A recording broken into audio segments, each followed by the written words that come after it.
What's up guys, Brandon here from Gearist, and right now we're about to answer your questions, so let's get into Gearist Questions and Answers.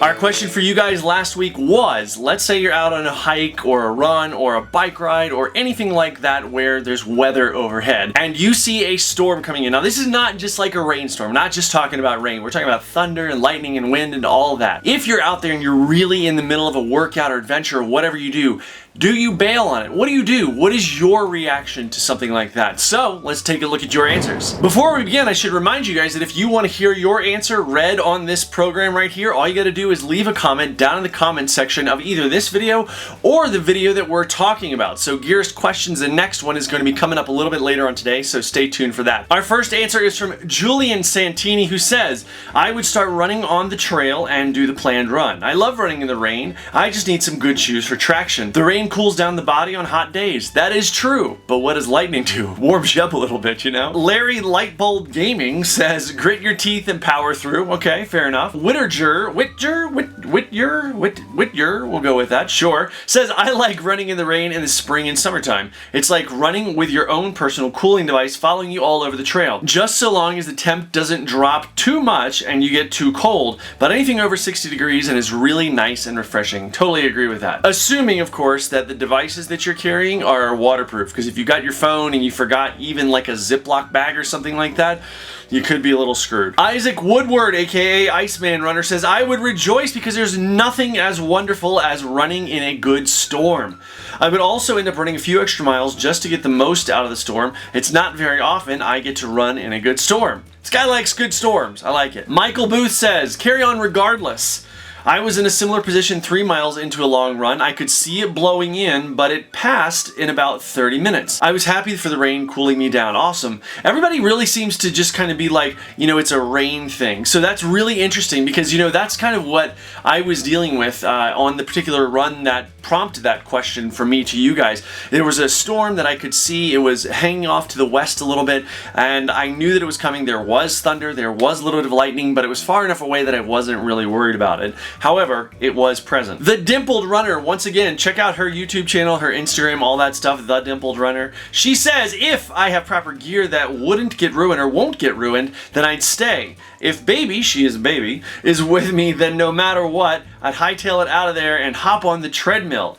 Hope you didn't get too soaked, and I didn't get too soaked because when it was really pouring, I kind of stepped aside and let the mountain bikers that were coming down the trail kind of do their thing. The trail I was on is a really popular running and mountain biking trail, and what I didn't want to do, I want to be aware of, is that these guys and girls coming down on mountain bikes, it can be quite tricky to stop in something like that, especially if it gets to be like that slick Colorado mud that it can be from time to time.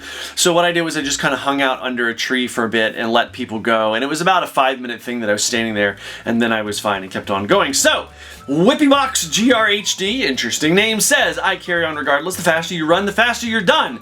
Need to get these miles in, LOL. I wonder if you were LOLing there, Whippybox GRHD. Chris Albright says, living in Portland, Oregon, if you don't run in the rain, you just don't run. That's actually a really good point. I always carry on and get my miles. Michael Lears says, I lived in Phoenix for a bit and would go for a run in the evenings, even if it was 104 degrees, plus my pinkies would freeze as the sweat evaporated in the dry air. During the monsoon season, the storms would come into the valley with huge dust storm preceding it. I've run through a few of those, and as I finished my run, no turning back, get the run in. I like it. I like it. Yeah, we tend to have a monsoon season here where a lot of the East Coast, coming from Virginia, the East Coast, a lot of the East Coast has not really a monsoon season the way that the Southwest has, and even Colorado has. There's particularly rainy seasons, and so that's kind of an interesting element to throw into the mix for me when I was getting used to running here. Kurt Picard, or Pickard, says, keep running, rain will not kill you. I said, true, but it's not only the rain we're talking about. He said, lightning is about the only thing I say fracking no to,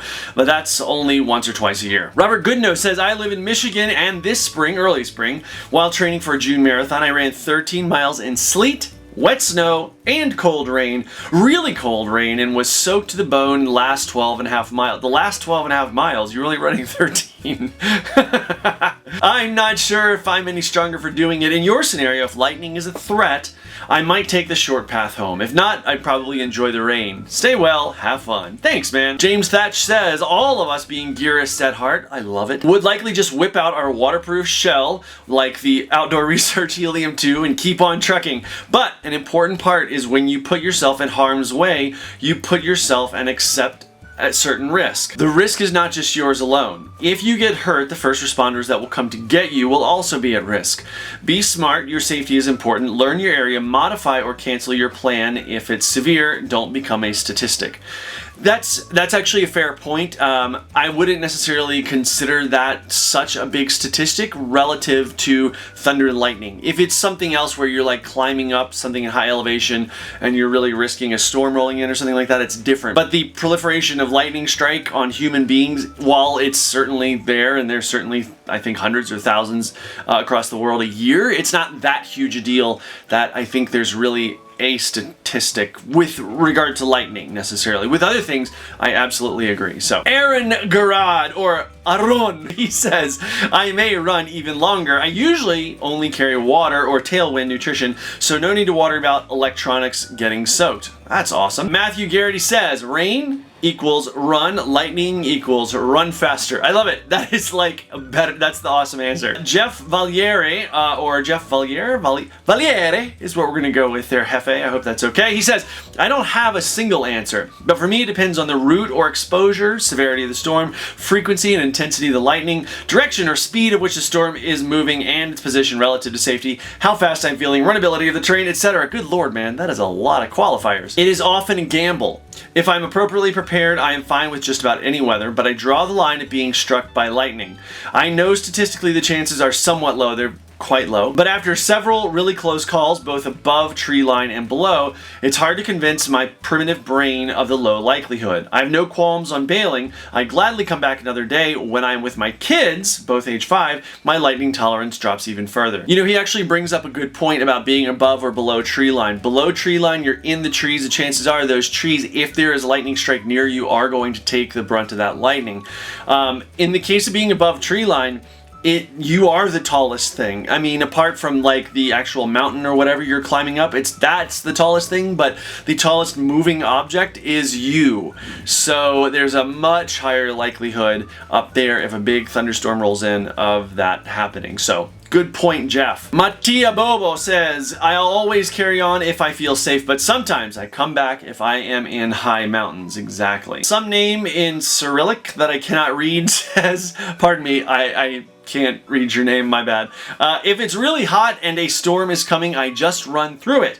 I'm having the most fun when running in wet conditions. Love it. CL says, I would just keep on running to make sure to stay in the trees and away from the lightning. I don't think you can really dodge lightning, really. That would be interesting. I'm just kidding. I think he means like he or she means in the actual trees to stay away from lightning. Running through storms can be some of the best running there is. Dink Sommer says, actually had this happen a few weeks ago.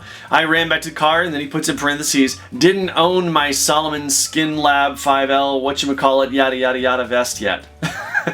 Made sure it wasn't a severe storm using my weather app and then continued on.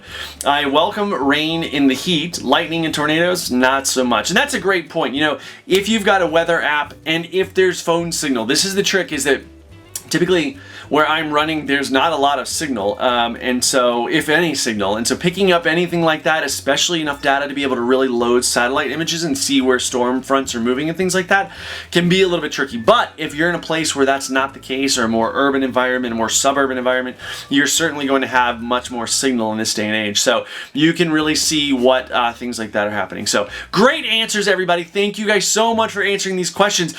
Stay tuned, subscribe to our channel, because if you don't, you're not going to be able to see the next question, and we want to hear these answers from you, and then you could see your name, or hear your name as the case may be, read out on this episode, the next episode of the Gearist Questions and Answers. Once again, guys, thank you so much for checking out. Follow us on all the socials, which you can see right here. Visit Gearist.com, all that good stuff. Thank you guys so much, and we will see you next time.